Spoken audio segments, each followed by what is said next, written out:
Hey y'all, welcome back to Fur and Feathers. It's springtime, May, almost June. You will not see this video for quite some time, just for some privacy purposes. But today we are making baby food. So we went to the farmer's market a couple of days ago, and some of the items that I cannot grow, I cannot grow root vegetables. Our soil is too hard. We have clay land and they just don't grow. So we went and got some carrots along with some sweet taters, and we're gonna make some baby food out of carrots today. So we got let me see if I can get it, a 50-pound bag of carrots.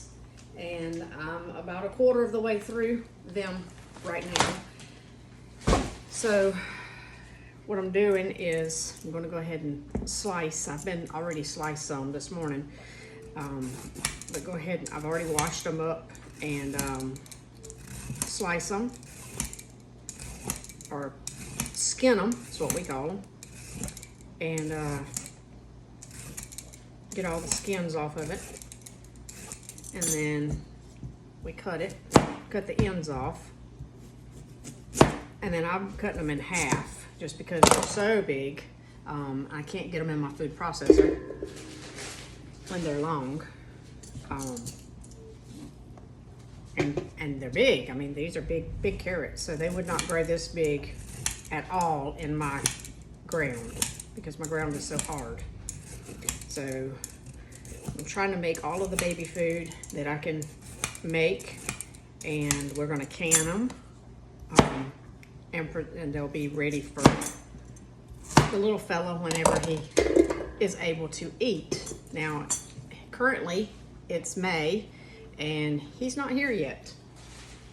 He won't be here until October. So I'm getting a good head start on things. With it being everything in season, by the time he's old enough to eat, which will be next year this time, everything's going to be in season, and I'm going to be trying to stress to get things made so he can have them to eat. So I'm a year ahead. I like to be ahead. I like to be prepared. It's just a story of my life. So he'll be eating this in a year. I had a couple of friends actually, to tell me, oh, take it and puree it and freeze it in ice cubes, and stick it in or ice trays, and stick it in the freezer. But the problem with that is, will it still be good a year later to a year and a half? I don't want to put all of that work into making this baby food only to throw it away because it's freezer burned. So I've decided I would can it, and it'll preserve for a lot longer. Heck, I might have enough baby food for the next grandbaby, whenever that might be. We got to get this one here first. So what I'm doing, cutting them in half, and I have them here in a pan, and I have my food processor here. So I've got a few of them cut up, so I'll show you what I'm doing.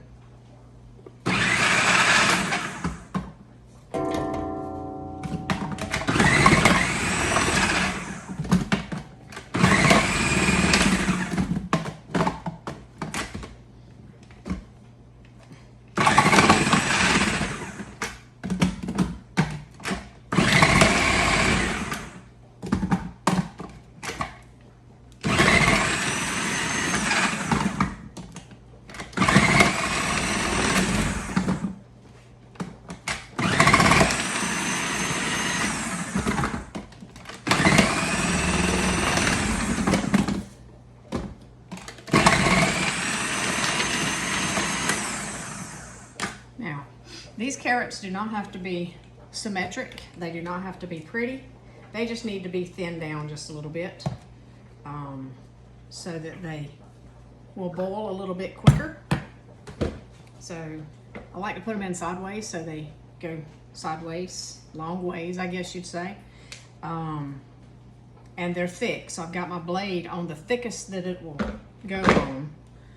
And I don't know if you can, yeah, you ought to be able to see that. So it's a pretty good gap there. So I've got it the where it'll go the thickest as far as the carrots. And then I just pour it over into my pan there, because my pan is my holding reservoir for right now. And let me clean up my mess here. And I've already got something started over here on the stove. So I've got them boiling. So you only want them to boil until they're tender. You don't have to kill them. So they're not tender yet. They just started boiling. And so I say 10 minutes, they ought to be ready, because they are kind of thick. And so they'll take a little bit longer to try to tender them up. So I'm at that point right now. The next point I will be is I'll take my blender, and I'll show you everything as I go through the process. But I'll put them in the blender and I'll puree them. And I've got jars. They must be over here. Yeah, they were hiding. So I've got some jelly jars. These are 8-ounce jelly jars. And I don't have but a small number of jelly jars because I don't make jelly. I have made jelly, but we don't eat a whole lot of jelly, so I don't have a bunch of jelly jars. But we found these Tractor Supply, actually, and they were $10 for 12 of them. Still a little more than I want to pay for them, but they come with the bands and the lids. And so these are 8-ounce, so these are the same size, basically, as a jelly jar. So they're a half pint. And once I get my carrots pureed, then I'll pour them in these jars. I think I got a load, maybe 2 loads. I think I can put 10 of these jars in my pressure canner. So I've got a load, maybe 2 loads of jelly jars. So I'll do those probably first to get those out of the way. And then I have these. I've got 2 cases of these. So I've got 24. And I'll finish those out. I'm not sure, I may need some more jars just for the carrots. I want to make sure I have plenty. So, because I don't want to run out. I don't want to have to buy baby food from the grocery store. I made all of my kids' baby food 20 and 22 years ago. And I made all of theirs. I didn't buy any baby food for either one of my kids. And I'm planning on not buying any baby food for my grandkid. So anyway, stay tuned, and as the process goes along, I'll show you every step that I'm doing. Okay, so I have only a few more carrots left. Not sure what I'll do with those. I may go ahead and puree those. I want to see how much I've got first before I go wasting all of them, so to speak. So I've got another whole pan of carrots here that have not been boiled.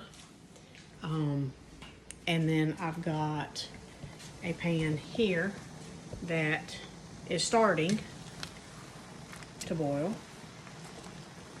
They're not near tender yet. It's taken about 10 minutes for it to really get tender. And then I've got some here that's already been boiled. So that's ready for the blender, and I've already blended some up as well. And I've got some, let me get another pan. I got some here, and these have already been blended, pureed. So, trying to find a spoon here.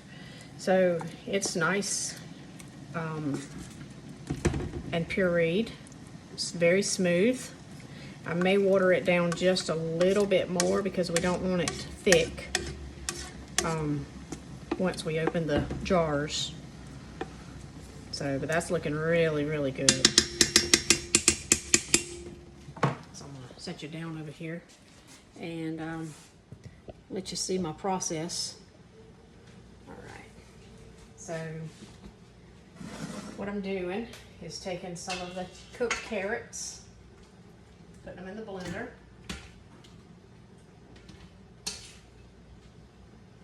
I don't pack these, I just put them in as they fall.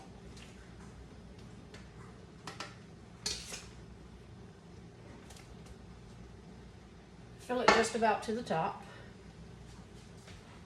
And then I've got a quart of hot water here. Of course, the carrots are hot because they just come out the boiling water.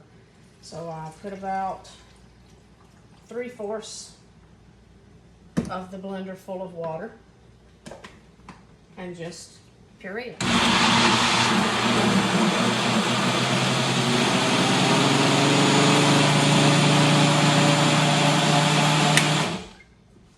And that's that.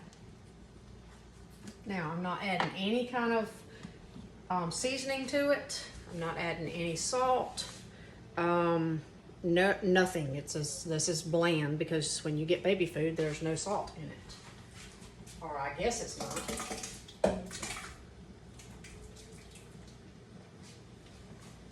I don't know. I've never bought baby food. I've never really looked at the label either. But there will be no salt in mine. If we want to add some salt, we'll do that after we open the jar.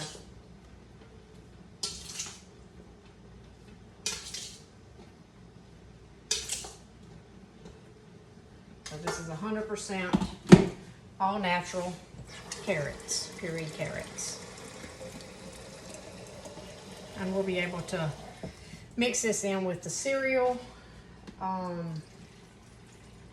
or just eat it. You'll be able to eat it plain without the cereal. I'm not sure I'm a fan of the cereal either. We'll have to see. Add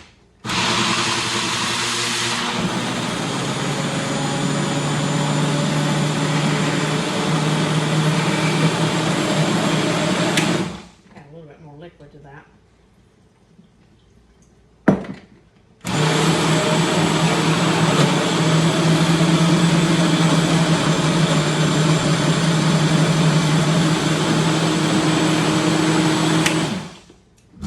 Stuck. All right, so thick. Probably add a little bit more liquid to it.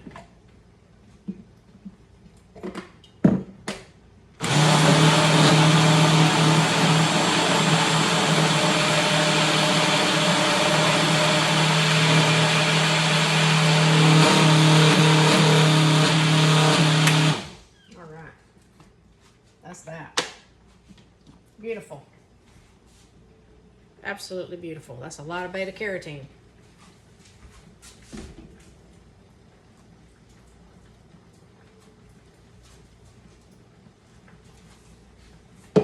So I went off camera for just a few seconds there because I was pouring my carrots over into my pot. So I've got about 1/2 of a pot. This is a pretty good sized stock pot. It's homemade, by the way. Stainless steel, thanks to my father-in-law. And so we've got almost 1/2 a pot of puree already. That's gonna make a lot of baby food. He better like carrots. And then over here we've got some still boiling. We're not quite tender enough, I don't think. I can still feel a little hardness going on there. Yeah, just maybe 2 or 3 more minutes for that. And then I've got these that's already been cooked. Not quite another blender load. So we'll just hold off on that for a second.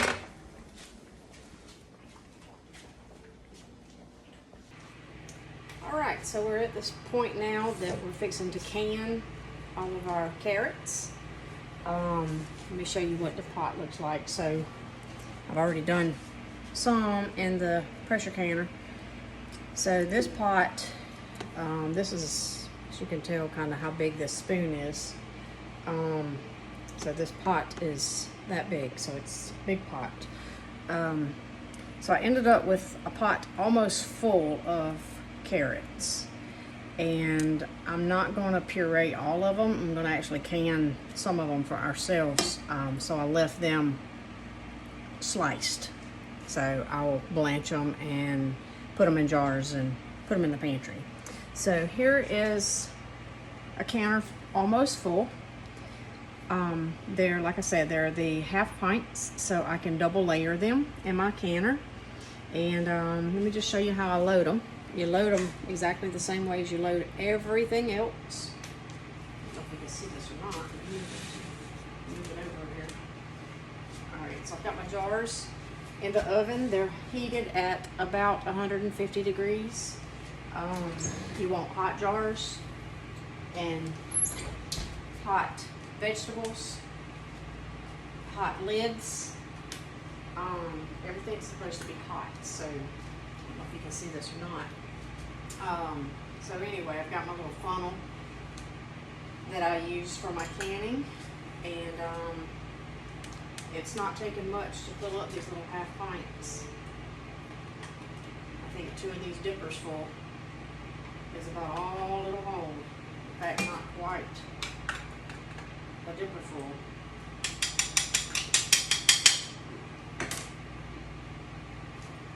So then I take my lids, they're in hot water, so that the little rubber seals, they want to kind of swell. And so you want to dry those off really good. And make sure that your rim is free of any kind of debris. Now I'm not adding any kind of salt, so there won't be any salt on these rings. And then I've got my bands. And you just put that in there. Tighten it as hard as you can tighten it down. And stick it in your hot water. Now I did start this water boiling. So it's hot. So it won't take very much to make it pressure. Build up the pressure. And you want it at 10 pounds of pressure where we live in South Carolina. Our altitude is 10 pounds of pressure, and we will can these for about 20 minutes. They said for pints to do about 20 minutes. I'm going to just go ahead and do 20 minutes on the half pints too. It's not going to hurt anything by doing it a little extra time. So anyway, it's I'm going to go ahead and do it the extra 5 minutes just because I want to make sure they do seal. I want to make sure they stay sealed because this is a lot of work. And they're going to have to stay sealed for, I would say, a year because he won't be able to eat this until he's about 4 months old normally. And like I said, he's not even here yet. So we got a little ways to go, but I want to get ahead of the game, so anyway, got to find some pear trees and some apple trees. I do have an apple tree, so I may be able to use that. I don't have a pear tree, but I've got friends and neighbors that do, so surely they'll let me come pick some pears. And I've got strawberries already because it's nearing the end of strawberry season.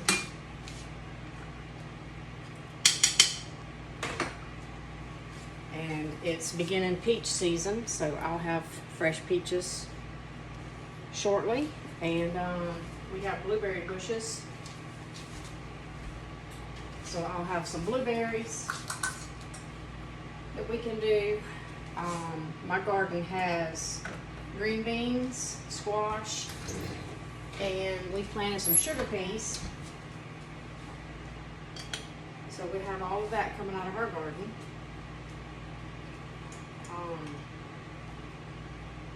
that I don't have to purchase. So I'm only buying things that I can't grow. Like I said, we have a hard time growing carrots, any kind of root vegetables. Oh, and I have another friend that grows an abundance of beets every year. So I'm going to see if I can sweet talk them to give me a couple of beets so we can puree some of those. I think we'll be set. I know we'll be set on carrots. All right. That's hot. All right, so we have a full canner loaded. Probably 2, 4, 6, 8, 10, 20 half pints in that canner, and that canner is full. So I'll put the lid on and let it build up some pressure.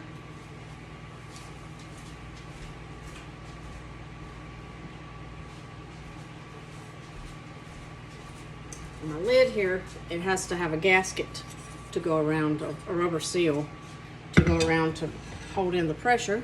And I have had that in the pressure canner while it was starting to boil, so it is very flexible.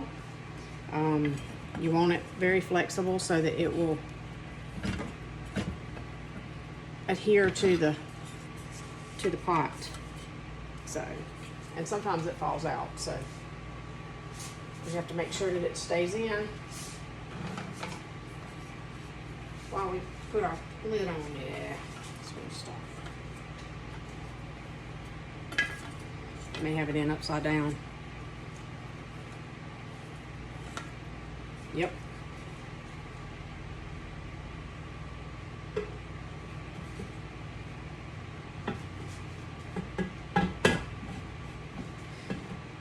The pot has notches. Sorry, the pot has notches, and the lid has notches, and you have to get in between those notches. The rule of thumb is to make sure that your handles line up. Let me get you a little bit closer so you can see. Make sure that your handles are lined up, and I give it kind of a test lift. So I'll lift it from the top handles, and it does not come off. This piece here is called the Petcock, and this holds the little adjuster here. So you've got a hole here, and a hole here, and a hole here. And this hole is for 5 pounds of pressure.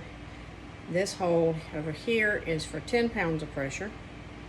And then this hole here is for 15 pounds of pressure. So you want it at 10 pounds of pressure because this is where the altitude that we live. So you want it in the 10-pound pressure. Crank up the heat all the way to high, and it'll start boiling. You can kind of hear the pot rumbling and boiling, and sometimes the water will, until that seal catches it, the water will leak out. So I'll put some towels around it and everything. And once it builds up to 10 pounds of pressure, this little Petcock will actually start jiggling and releasing some steam. And I have to turn the stove down to decrease the heat under my pot. So we want to keep it at 10 pounds of pressure. Once this starts jiggling and you hear the pressure coming off and hear it doing that, then you start your timer. And I'm going to start my timer, and at 20 minutes I'll then cut the heat completely off and let it just cool down on its own. And then later on this evening I'll take the lid off, and I'll have sealed jars, hopefully. 99.9% of the time it works. So, and if one doesn't seal, I can always empty it back out and redo it with the next batch. Or if it's something like beans or anything that we eat, I just eat them. Go ahead and cook them for supper and eat those. So, but I don't know that anybody wants to eat pureed carrots. So they're beautiful though. So I've got probably another good can or so. I'll have at least 40 half pints of carrots. So anyway, all right. And let me show you the carrots that I've got here. These are the leftover carrots, and I'm just going to leave them sliced. However they slice. Some slice sideways, some slice long ways, and I'm just going to leave those. And I've got this pan full, so I'm going to put those in pint jars, and we'll eat those. And if we seem to have any of these left over when we start feeding him, then all I have to do is take them out of the pint jars, put them in the blender, and I've got carrots for him. So either way, somebody's going to get them eaten. Okay, well, thank y'all for joining me, and we'll see y'all next time with some sweet taters. Have a good day.